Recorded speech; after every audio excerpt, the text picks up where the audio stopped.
साउनमा चाहिँ राम्रो आउँछ क्या त्यतिखेरको मुना चाहिँ अब खानको लागि चाहिँ अलिकति चिसो भएपछिको मिठो हुन्छ अब यतिखेरको पनि अब मिठो त मिठै हुन्छ लगभग 15 दिन जस्तोमा ठाङ्ग्रामा चढ्छ ठाङ्ग्रामा चढेपछि एक सरो मुन्टा टिपेर मुन्टा अलिअलि बेचिन्छ राम्रो आम्दानी हो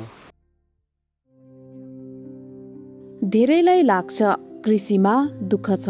तर इलामको सूर्योदय नगरपालिका 9 रम्फुकी सुनमाया लामा र उनको श्रीमानका लागि कृषि कर्म भविष्य कोर्ने क्यानभास हो म त बिहे गरेर आएदेखि नै हो उता माइतमा चाहिँ धान मकै कोदो गर्थ्यौँ मैले थाहा पाउँदाखेरि आएदेखि नै यही नै गाई अन्त यही खेती हामी खालि तरकारी खेती हामी यस्तो मकैहरू चाहिँ लाउँदैनौँ खालि सब्जी चिया चाहिँ 8-9 रोपनी छ उहाँ जग्गा चाहिँ 11 रोपनी छ अनि यो चाहिँ हाम्रो फाल्टै हो यो चाहिँ हाम्रै हो अरू चाहिँ मैले ठेक्कामा हालेर गरेको गाई 3 माउ छ सर पर दोकान पनि छ मैले सानो कर्जा निकालेर दोकान पनि खोलेको छु दोकान चटपटे त्यही त नि पानीपुरी अनि त्यसै भन्नु न सर चियाको हरियालीदेखि गाईको गोठसम्म अनि सिजन अनुसारको तरकारी खेतीदेखि सानो पसलसम्म सुनुमायाको पौरख फस्टाइरहेको छ उनको निरन्तरको मेहनतले परिवारको आर्थिक अवस्था पनि फेरिएको छ राम्रो छ सर अब दुधबाट चाहिँ महिनाको म 50,000 थाप्थेँ अहिले चाहिँ 21,000 थापेको हिजो एउटा ब्याउने छ 2टा थकौटे भएको छ दोकानले पनि राम्रो गर्छ दिनको बचत म 700 रुपियाँ लाउँछु अझ जोस आउँदो रहेछ के सर सुनुमायाको प्रगतिको यात्रामा जीवन विकास लघुवित्त वित्तीय संस्थाको दरिलो साथ छ 11 वर्ष अघि जीवन विकासबाट ऋण लिएर उनले घरमा सोलर राखिन् त्यसपछि व्यावसायिक कृषिको बाटो खोलियो धन्न यो जीवन विकास चाहिँ आएछ कि त्यतिखेर हामी जीवन विकासमा पस्थ्यौँ पनि होला कि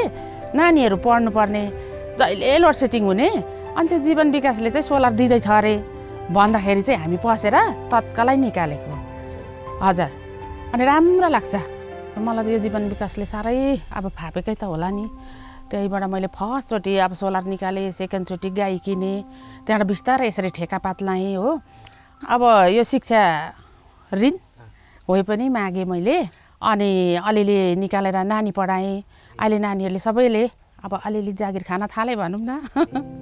कुनै समय रोजगारीका लागि विदेश पुगेका उनका श्रीमान कृषि उद्यमी बनेपछि गाउँमै छन् उनको बारीको उत्पादन नेपालमा मात्र होइन सीमा पारी भारतको सिलगढीसम्म पुग्छ इस्कुस अब अहिले अब पानी पर्दैछ होइन पानी परेको अब लगभग 15 दिन जस्तोमा ठाङ्ग्रामा चढ्छ ठाङ्ग्रामा चढेपछि एक सरो मुन्टा टिपेर मुन्टा अलिअलि बेचिन्छ त्यही मुन्टा भनेको अब हजुर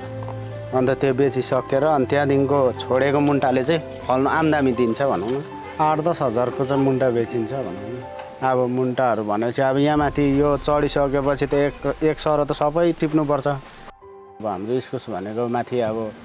फाटक जान्छ सुके फाटक यहाँ माथि पशुपति फाटक जान्छ पशुपति फाटकबाट जानु चाहिँ सिलगढी जान्छ भन्छ होइन हामीले एक सिजन बराबर मध्य सिजनमा असार साउनमा त्यही 60-65 कट्टा हजुर त्यो त राम्रो आम्दानी हो अनि जरा हामीले लगभग 2-2.5 लाखको चाहिँ बेच्छौँ गएकै हो विदेश होइन 5 वर्ष बसेर आउँदाखेरि त्यहाँको उपलब्धि चाहिँ यहाँनिर अब यसो गर्दाखेरि मैले पनि यसो गर्दाखेरि हुँदो रहेछ विदेशमा जतिकै खट्यो भने त यहाँ पनि केही आम्दानी हुने रहेछ भनेर चाहिँ यहाँनिर मैले यता उधो इस्कुस बढाएँ हजुर यहाँ तल पनि छ यहाँ उताटी 2 रोपनीमा छ यहाँ 3 रोपनीमा छ माथि लगभग 1.5 रोपनीमा जस्तोमा छ अब नजानेर चाहिँ हो नि अब विदेश जानु भन्छ मान्छेले होइन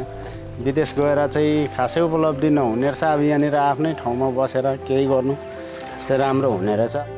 कृषि व्यवसायलाई विस्तार गर्दै लैजाने योजना बनाएकी सुनमायाले माइली छोरीका लागि मेडिकल र ठुली छोरीका लागि बेकरी पसल खोल्ने सपना देखेकी छन्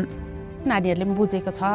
यसरी ऋण झिकेर हामीले पढेको हो अनि अब त्यही हो अब ऋण काट्ने हो अब ठुलो नानीलाई आफै बेकरी खोल्ने अनि यो कान्छीले आमा म मेडिकलै खोल्छु होला भन्दाखेरि कहिलेकाहीँ यो थपेर यहीँ नै खोल्नु पाए हुन्थ्यो भन्ने पनि छ